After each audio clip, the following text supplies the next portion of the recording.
சரி நீ ஏன் சொல்ற உன் பிள்ளை ஒண்ணு குடுக்கறேன் நான் வளர்த்து வரேன். என்னைக்குன்னா எரும கோமிய எக்கித்துக்கு உதவுமா?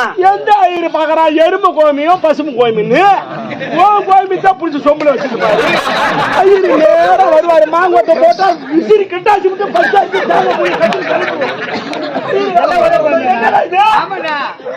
இல்ல எல்லாத்துக்கும் ஒரு ஒரு வார்த்தை வச்சிருப்பியா குமாரி?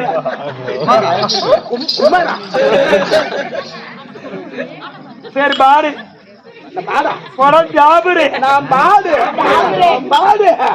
வீட்டுக்கார போட்டேன். அவன் இன்னும் சொல்லான்னு கொண்டவன் சரியா இருந்தா குப்பையாரி செல்ல போடல, கொண்டவனு சரியில்ல கண்ட பையன் காலத்து வர வரைக்கும் 1 மணிக்கு போன் பண்ணி அத விடுமா. நான் என்ன எத்தனை பேர் குடும்பம் கிடையாது கம்மியாட்டி இருப்பான். அதை போல நான் கிடையாது. குடும்பம் நல்லா இருக்கணும், எனக்கு ஒரு வேலை சோறு கிடைக்கணும். நான் என்ன இப்படி செய்ய எப்படி அத செவுத்து வச்சு சித்திரம் இது